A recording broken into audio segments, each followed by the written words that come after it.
시간이 많이 지났기 때문에 우리 본문의 말씀은 아까 교독한 것으로 넘어가도록 하겠습니다.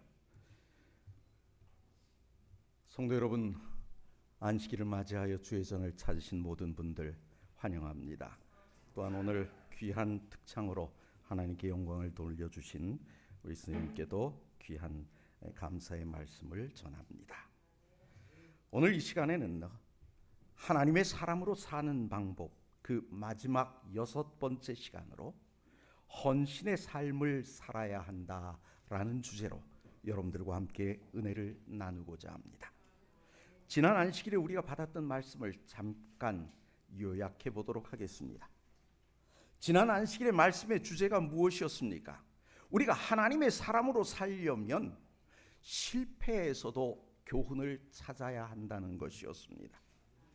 모세가 왕궁에서 배운 것과 광야에서 배운 것을 우리가 비교해 보면서 깨달은 것이 있습니다. 그것이 무엇입니까? 우리가 실패해서 교훈을 찾게 되면 모세가 됩니다. 그러나 우리가 실패해서 교훈을 찾지 못하면 바로가 되고 마는 것입니다. 모세는 자신의 실패를 통해 하나님 앞에 굴복함으로 온유한 품성을 개발했습니다. 실패 속에서 하나님의 방법을 배우려면 먼저 우리의 마음속에 있는 교만한 마음을 버려야 한다는 것이었습니다. 그러면 오늘의 말씀의 주제는 무엇입니까? 바로 헌신의 삶을 살아야 한다 하는 것입니다. 저는 오늘의 말씀에 부제목을 붙였습니다. 그것은 바로 떠남으로 시작되는 삶입니다. 우리가 먼저 생각해 볼 것은 떠남으로 시작되는 삶입니다. 본문의 시작의 첫 장면이 무엇입니까? 모세가 이제 하나님의 사명을 감당하기 위해 장인 이드로에게서 떠나는 내용으로 시작됩니다. 성경에서 사명을 감당하는 사람은 감당하기 전, 그 사명을 감당하기 전에 항상 이 떠남의 정리가 있었다는 것을 우리는 보게 됩니다. 오늘 이 말씀 잘못 이해하시고 전부 가출하시면 안 됩니다. 예수님의 제자들 보십시오. 배를 버리고 예수님을 따랐습니다. 아버지를 버리고 가족들을 버리고 예수님께로 떠나온 사람들이 누군가 하면 예수님의 제자들입니다. 아브라함은 어떻습니까? 본토 친척 아비집을 떠나 하나님께서 지시하시는 땅 가나안으로 향한 사람이 바로 아브라함입니다. 그렇다면 왜 떠남이 필요할까요? 떠남을 통해 오직 하나님만 의지하는 법을 배워야 하기 때문입니다. 누구를 의지한다고요? 하나님요. 하나님만 의지하는 법을 배워야 하는 것입니다. 잠언 3장 5절과 6절의 말씀 봅시다.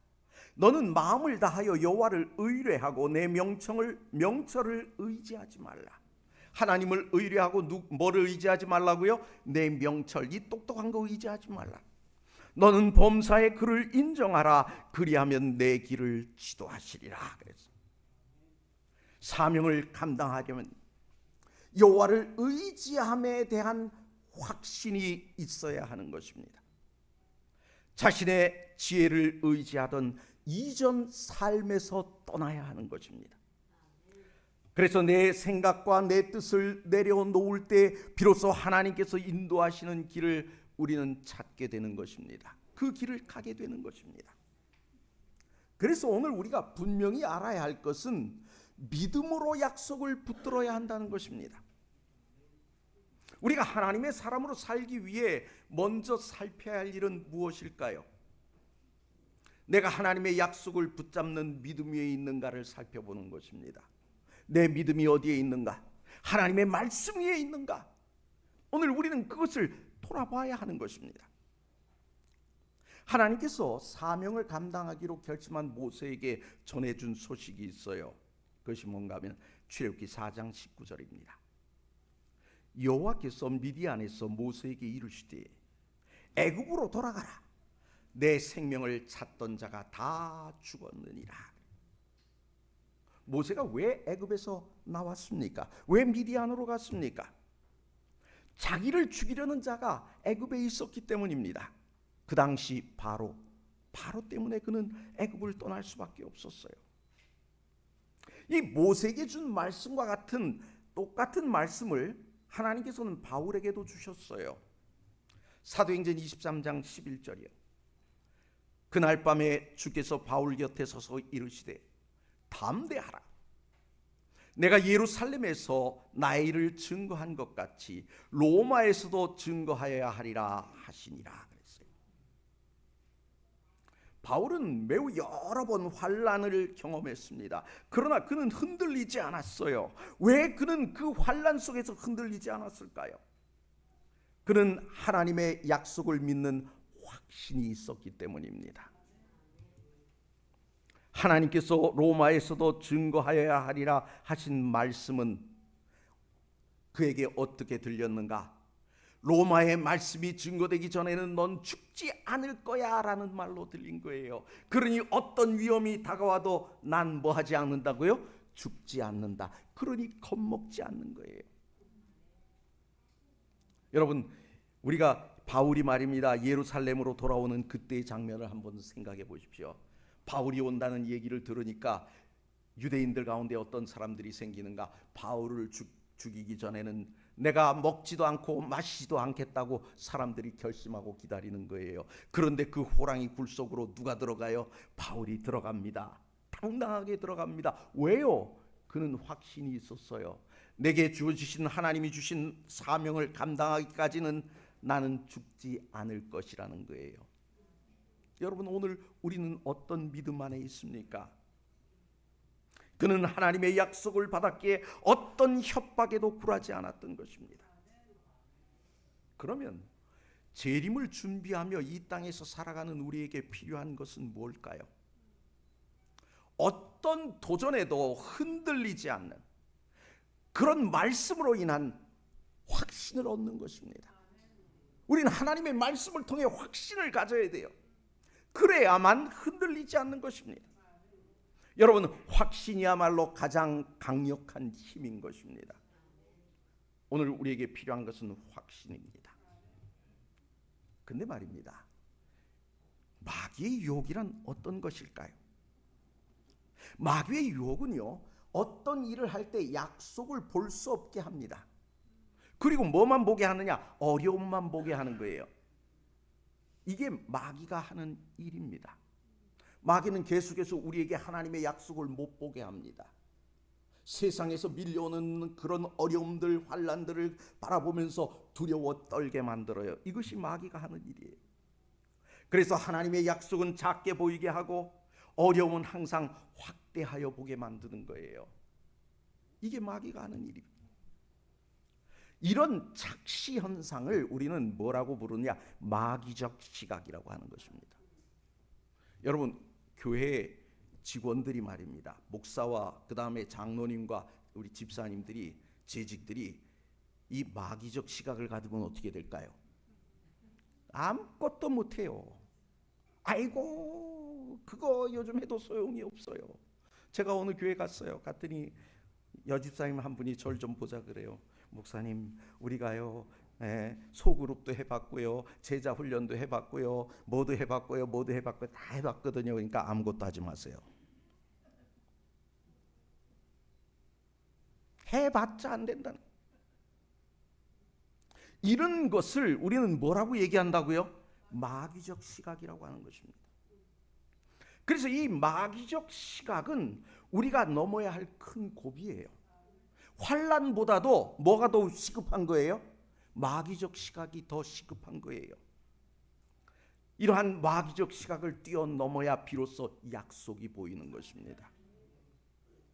그렇다면 모세에게 있었던 마귀적 시각이란 어떤 것일까요? 하나님이 그를 불렀습니다. 그는 한때 응변가였죠. 그런데 40년간 양떼 속에서 침묵하며 살았기 때문에 이제 그의 입술이 옛날 같지 않을 거라는 생각이 드는 것입니다. 40년간 아무 소리 안 하고 지냈던 그것만 보게 하는 거예요. 과거에 자기가 갈고 닦았던 그 응변 실력은 까맣게 잊은 것입니다. 우리의 삶에 다가오는 마귀적 시각은 어떤 걸까요? 첫 번째는요, 교회 직분을 맡으면 그 일을 감당할 수 없는 이유만 보이게 합니다. 목사님, 전 안 됩니다. 왜 안 됩니까? 아이고, 전 이렇고요, 저렇고요, 그렇고요. 참 목록이 길어요. 마귀가 우리에게 주는 마귀적 시각이에요. 이런 생각을 갖게 되면 내게 능력 주시는 자를 볼 수 없는 것입니다. 여러분, 우리가 기억해야 됩니다. 내게 능력 주시는 자 안에서 내가 모든 것을 할 수 있느니라. 아멘 이러고 나가야 되는데 할 수 없느니라. 내게 능력 주시는 자가 계셔도 나는 할 수 없느니라. 이렇게 고집 부리면요, 대책이 없어요. 감당이 안 됩니다. 또 하나의 마귀적 시각이 있어요. 내게 주신 능력보다는 내가 원하는 욕심만 보게 하는 거예요. 이거 골치 아파요. 하나님께 주신 사명보다 내 뜻을 하나님의 뜻 앞에 갖다 세우는 거예요. 그러니 하나님의 뜻은 무시되는 거죠. 이게 우리에게 다가오는 마귀적 시각입니다. 마귀적 시각을 뛰어넘어 하나님의 뜻과 방법대로 일한다면 하나님은 어떻게 우리에게 다가오실까요? 여러분, 기억해 두십시오. 하나님의 뜻과 방법대로 일한다면 하나님은 우리와 동행해 주시는 것입니다. 제가 한번 말씀드렸죠. 제가 어느 교회 갔어요. 교인들은 좀 있는데, 몇 분 있는데 너무 가난해요. 힘들어요. 아무 일도 할 수 없을 것 같아요. 전임자가 일하고 간 걸 보니까요, 오랫동안 그 전에 전임자가 모아놨던 도루가 회비로다가 교회를 운영하고 있더라고요. 도루가 회비를 정말 어려운 사람들을 구제한 게 아니라 어려운 교회를 구제하고 있더라고요. 근데 보니까 그 도루가 회비도 이제 바닥이 났어요. 하나님이 거기서 일하게 해주셨을까, 안 해주셨을까요? 여러분, 기억해 두십시오. 하나님의 뜻과 방법대로 일한다면요, 돈 없어서 일 못하는 일은 없습니다. 하나님의 명령에 순종할 때 능력을 부어주셔요. 우리가 하늘나라 가서 할 이야기는 뭘까요? 하나님께서 내게 이런 능력을 부어주셔서 내가 이 땅에 사는 동안 이와 같은 일을 하나님 앞에 할 수 있었노라고 고백하는 것입니다.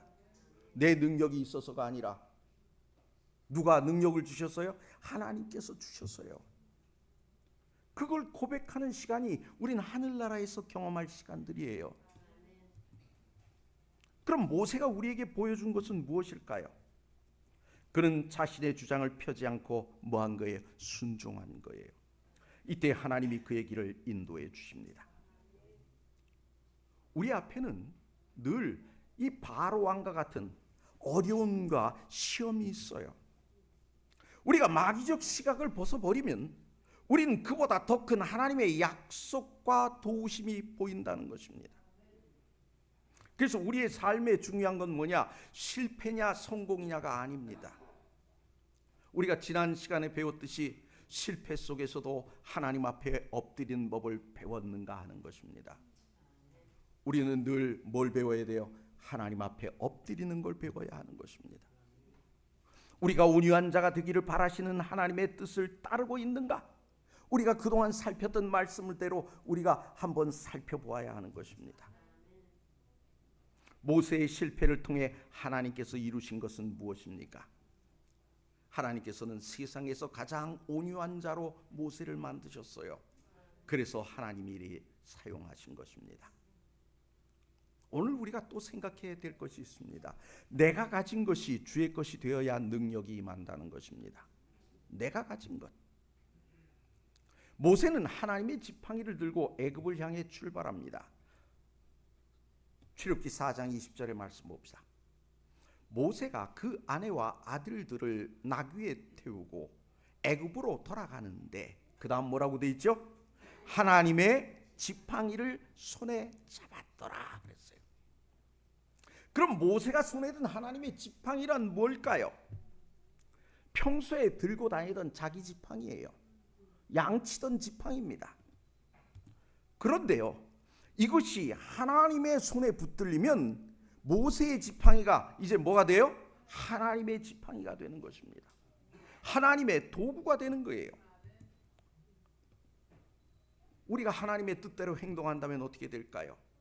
어떤 것을 이용하든지 그것은 하나님의 것이 되는 겁니다. 그럼 생각해 봅시다.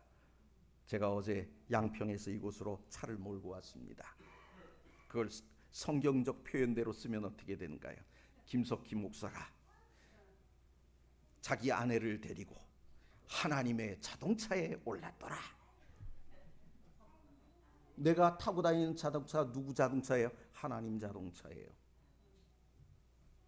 제가 쓰고 있는 이 노트북이 누구 노트북이에요? 하나님 노트북이에요. 여러분, 우리가 하나님의 뜻대로 행동하면 내가 이용하는 모든 것은 하나님의 것이 되는 거예요. 여러분, 오병 이어 보세요. 그것을 어린아이가 들고 있었을 때는 어린아이의 한 끼 식사밖에 안 됩니다. 그러나 그것이 예수님의 손에 있을 때에는 남자만 5,000명이 먹을 수 있는, 그리고 거기에 있는 여자와 아이들까지 다 먹을 수 있는 놀라운 음식이 되었던 것입니다. 능력이 된 것입니다.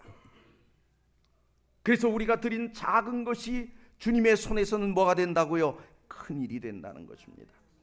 우리 것을 하나님이 쓰시면 우리는 하나님의 쓰임을 받는 거예요. 반대로 하나님께서 우리 것을 사용하지 않으시면 어떻게 될까요? 우리는 쓰임을 받지 못하는 것입니다.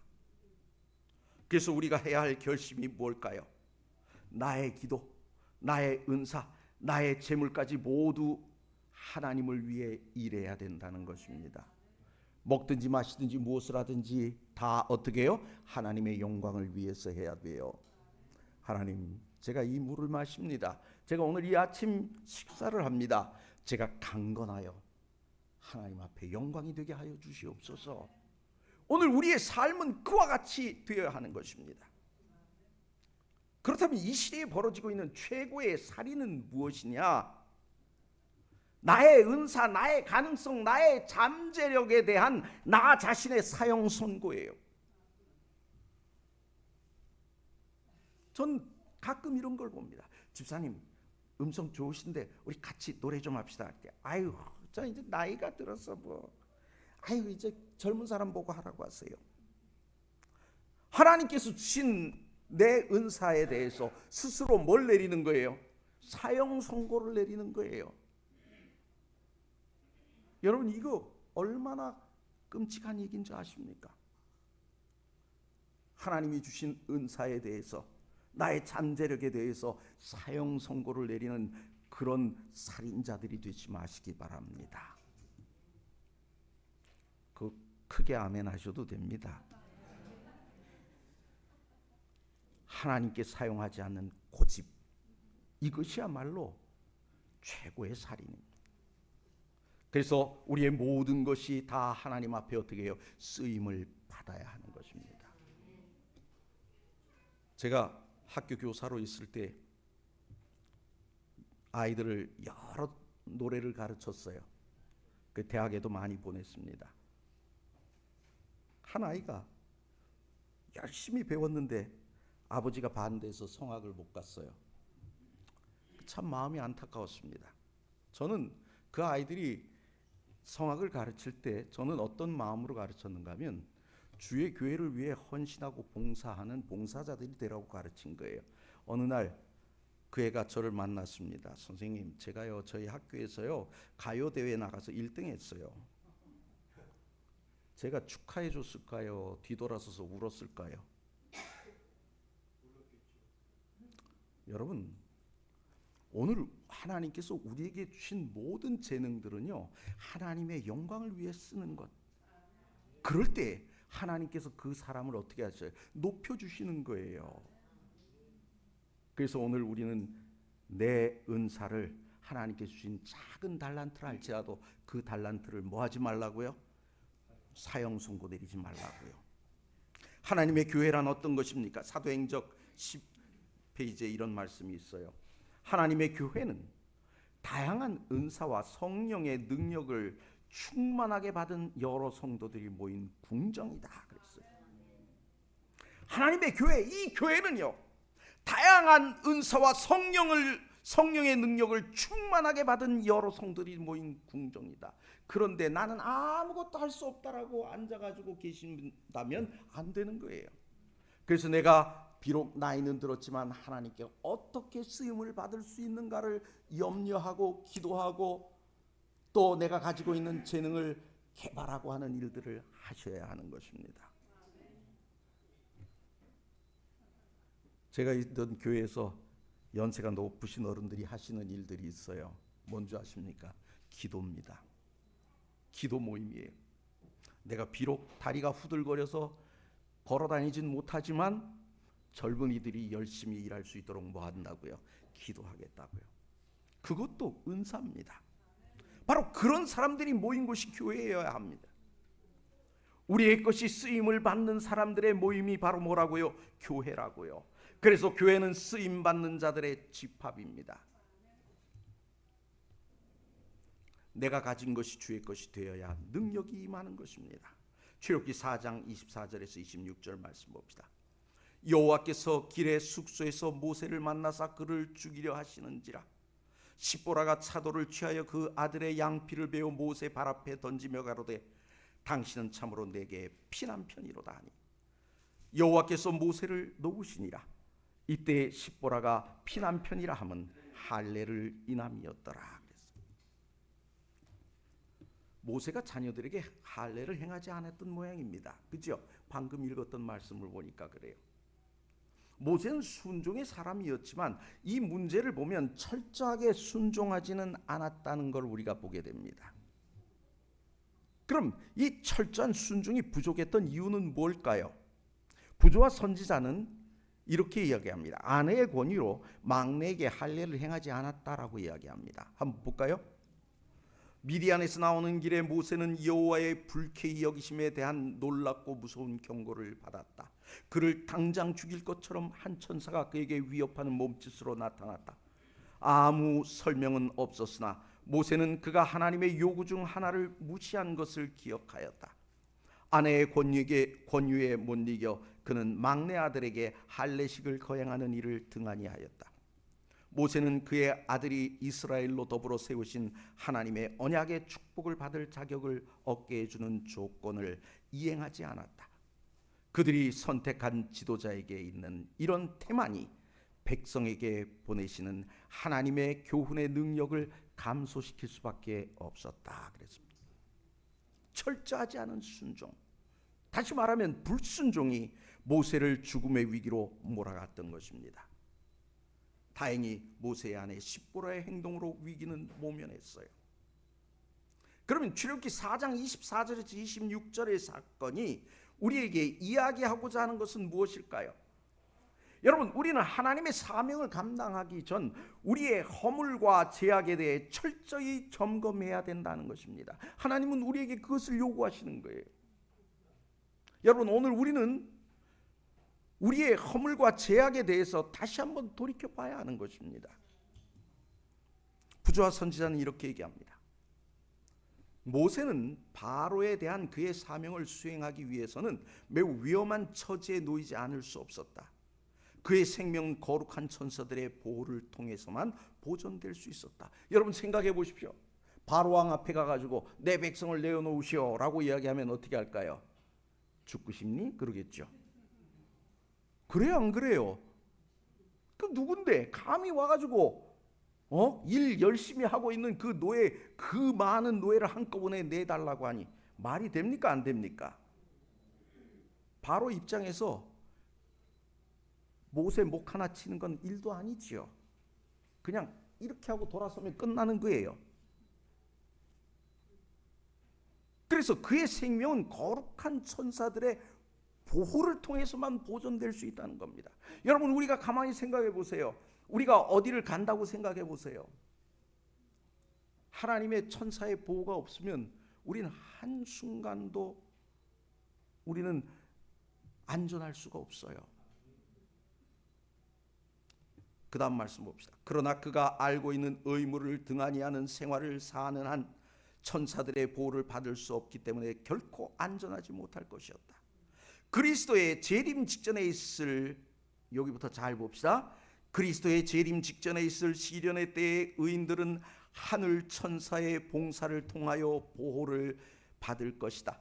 그러나 하나님의 율법을 범한 자들에게는 안전이 없을 것이다. 그때의 천사들은 하나님의 교훈 중 어느 하나라도 무시하는 사람들을 보호할 수 없다. 여러분, 이거 중요한 대목이에요. 뭐냐면 우리가 하나님의 율법을 한 개를 갖다가 등한히 합니다.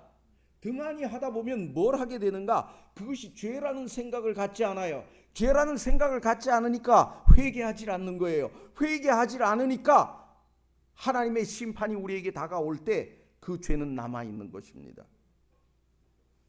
이거 위험한 거예요. 제가 목회를 하면서 집사님, 그거 하나님의 법을 어기는 겁니다.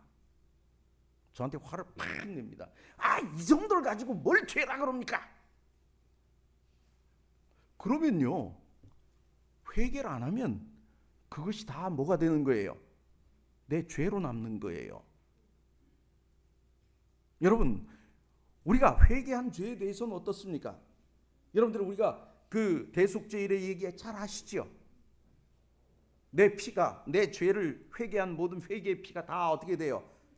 성소와 지성소 사이의 휘장에 다 가 있잖아요. 그거 딱 걷어서 치우는 순간 모든 흔적은 어떻게 됩니까? 다 사라지는 거예요. 그런데 회개하지 않은 죄가 있으면요, 죄인이 되는 거예요. 우리가 죄를 안 지어서 의인이 되는 것이 아니라 우리가 회개하지 않은 죄가 남아 있어서 죄인이 되는 거예요. 그렇기 때문에 오늘 우리는 하나님의 교훈 중 어느 하나라도 무시하면 안 되는 것입니다. 무시하다 보면 뭐가 하게 된다고요? 회개치 않는 사람이 된다고요. 이스라엘이 요단을 건너기 전에도 하나님은 같은 요구를 하셨어요. 점검해 보라고요. 여호수아 3장 5절. 여호수아가 또 백성에게 이르되 너희는 자신을 성결하게 하라. 여호와께서 내일 너희 가운데 기이한 일들을 행하시리라 그랬어요. 요단강을 건너기 전 백성들에 대한 하나님의 요구가 뭡니까? 스스로를 성결케 하라. 성결에 대한 명령은 어떤 것이냐? 신의 산에서 율법을 받기 전에도 같은 명령이 있었어요. 그래서 어떻게 합니까? 몸을 씻고 의복을 빨고 그들을 위해 행하실 하나님의 기사의 주의를 고정시키는 일을 해야 했어요. 이 일을 하면서 반드시 모두 했을까요? 자신의 죄를 돌아보고 회개하는 일도 같이 했어요. 그래서 그들의 주의를 방해하는 모든 것들을 금해야 됐습니다. 성결이란 나를 정결하게 하는 것입니다.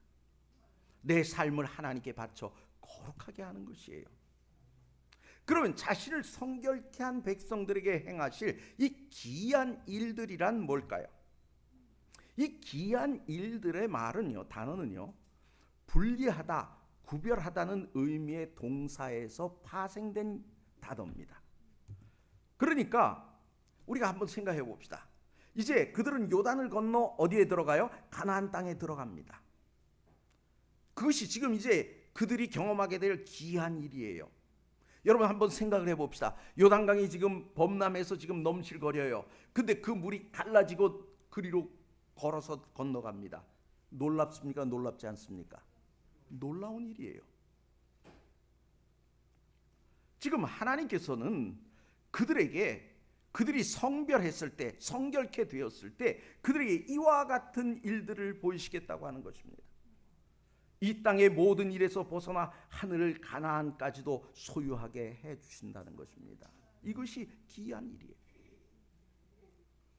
기이한 일들, 먼저 스스로 일들이 일어나기 전 먼저 스스로 성결케 하라는 명령에 우리가 유의하지 않으면 기이한 일들은 일어나지 않고 하나님께서 우리를 위해 일하실 수 없다는 것입니다.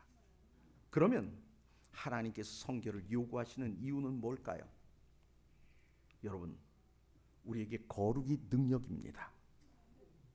그리스도인들에겐 뭐가 능력이라고요? 거룩이 능력이에요.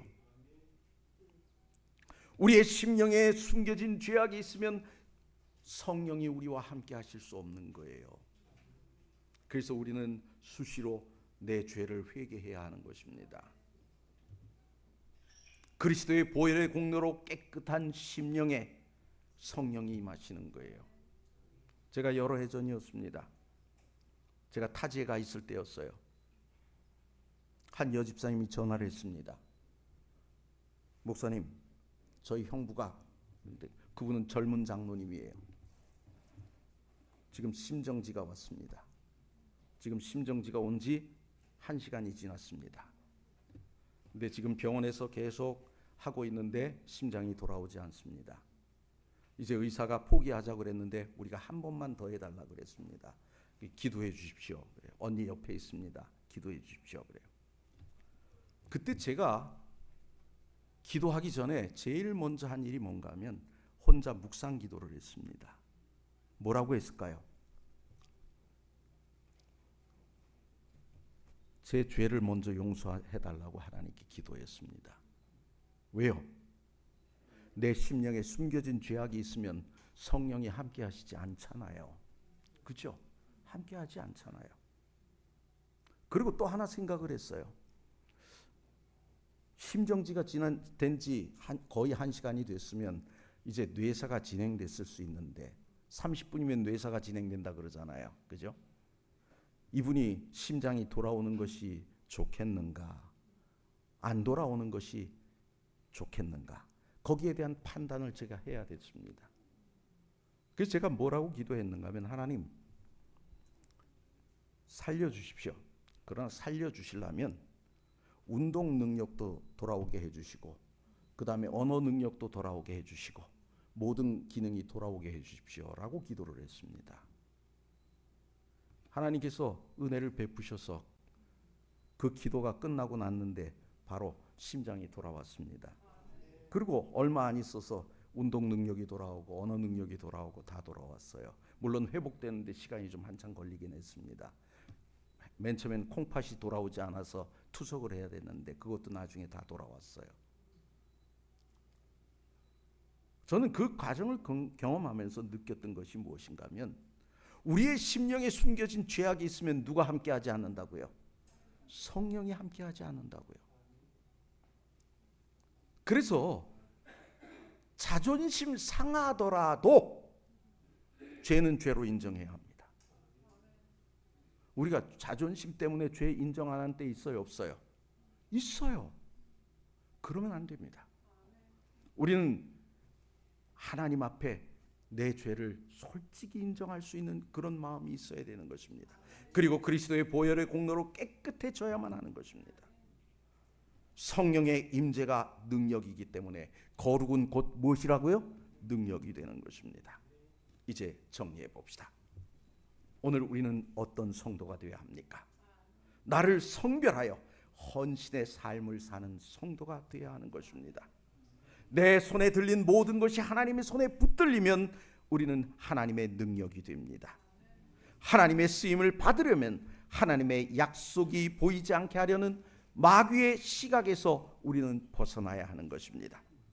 그리고 하늘 가나안에 들어가기 전 나를 성별해야 하는 이유는 무엇이라고요? 거룩이 능력이기 때문입니다.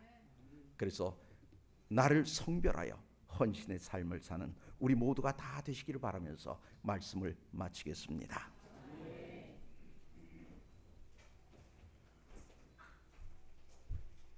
우리 하나님께 헌신하는 마음으로 다 같이 일어나셔서 418장 찬양 후에 목사님 축도가 있겠습니다.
거룩하신 하나님 아버지 은혜를 감사합니다.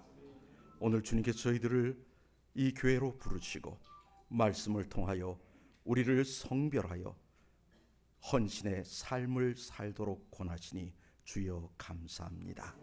오늘 우리의 손에 들린 모든 것이 하나님의 손에 붙들리게 하여 주시옵시고, 그래서 하나님 앞에 쓰임을 받게 하시고, 그러기 위해서 우리가 마귀의 시각에서 벗어나 주님만 바라보는 생애를 살게 하여 주시옵소서. 거룩하신 하나님 아버지, 오늘 우리의 마음속에 성령을 모시기를 원합니다. 오늘 우리의 마음속에 있는 모든 죄악들을 주님 앞에 고백하고 회개하는 우리 모든 성도들을 다 되게 은혜 베풀어 주시옵소서. 이제는 우리 주 예수 그리스도의 무한하신 은혜와 아버지의 놀라운 사랑과 성령님의 감화교통하심이 이 자리에 머리 숙인 모든 성도들과 함께하여 주시옵기를 우리를 사랑하시는 예수 그리스도의 이름으로 간절히 축원하옵나이다. 아멘.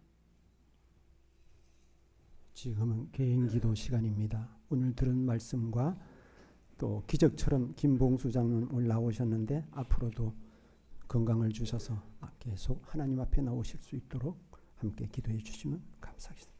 피아노 소리 끝날 때까지 기도하시겠습니다.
예배에 참여해 주신 모든 분들 진심으로 감사드리며 점심 식사 다 맛있게 하시고 가시기 바랍니다. 감사합니다.